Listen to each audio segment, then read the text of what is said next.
is lecture number 7, Consolidation of a White Republic.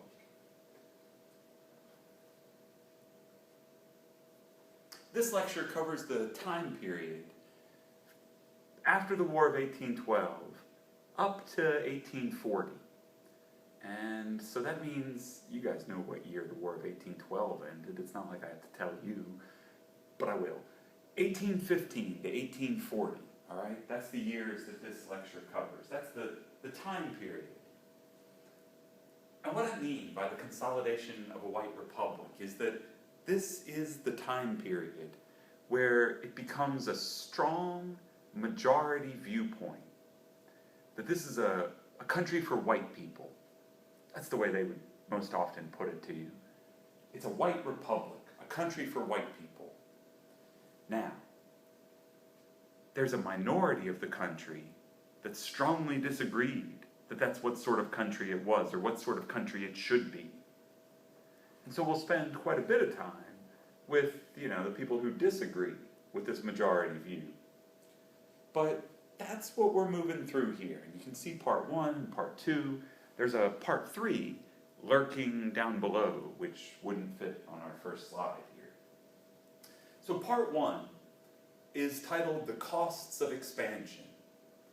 And what we're focused on here is the expansion westward after the War of 1812. After the War of 1812, Americans moved westward at a rapid pace because Indians had been defeated in the War of 1812. Remember, there really is no more armed Indian resistance on the eastern side of the Mississippi. But it wasn't just that the population was expanding westward. The population itself was expanding.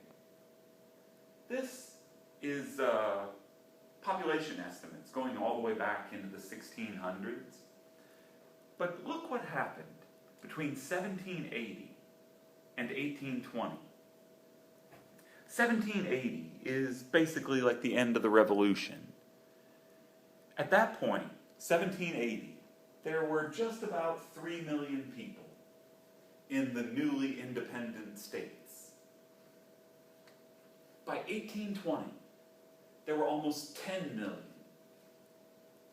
That means the country's population had more than tripled in the space of 40 years. From 3 million to 10 million in 40 years.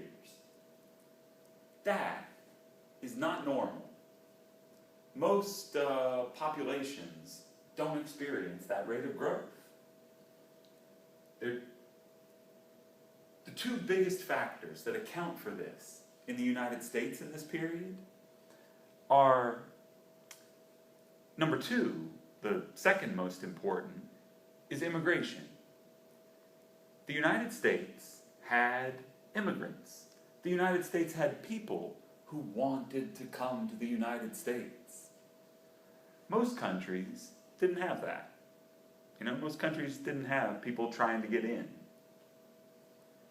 That's the number 2 important factor. But the most important factor, the biggest reason for this phenomenal rate of population growth, is that Americans made babies like nobody's business. They were just popping out babies all over the place. I'm just kidding, that's not really how it happens. But the rate of population growth is fueled by the number of births per woman. That's what drives it. American women produced babies at a phenomenal rate, higher than probably any other part of the globe in this period. It helped, of course, that the United States was relatively prosperous. Populations always grow quicker when times are good. And that growing population was increasingly tied together in a developing transportation network. A set of changes that collectively are referred to as the Transportation Revolution. Just as a heads up before, because it'll be a long time before we get to it, but maybe we'll put a star here and write something in the margin like more later. Because the transportation revolution sort of starts this lecture here, but then at the very end of the lecture, when we get to the time period closer to 1840, we'll come back to the transportation revolution. All right, so it's going to be at the beginning of this lecture in your notes and at the end of this lecture. So the parts of the transportation revolution that come into place here in the period right after the War of 1812 are, first, national roads.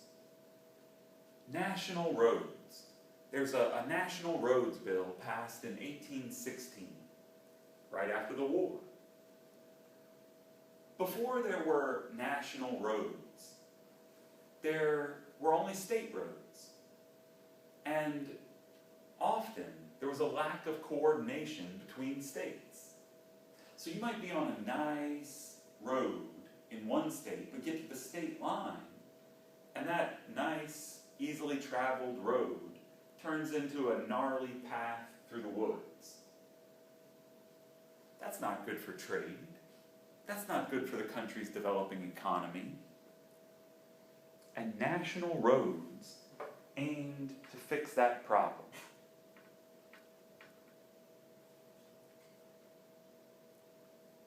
There had been efforts to create national roads before the War of 1812, but there were never enough votes. People proposed it. Some people were in favor of it, but not a majority. That changed after the War of 1812. What's different? Well, think back to the big effects of the War of 1812, and one of them was that developing sense of nationalism and patriotism. You know, the growing sense that I'm an American. And that feeling of nationalism, of patriotism, is what moved the idea of national roads to a majority view. Now that people think of it as a nation, it makes more sense to have national roads. The road building by the federal government goes on throughout these decades in the early part of the 1800s. There are also better state roads built too. Not everything on the map there is a national road. There were also, in this period, canals built. The canals on the map are those sort of jagged light blue lines that look like what you think sometimes railroads look like on a map. But those are the canals constructed in the years after the War of 1812. A canal is a human-made waterway.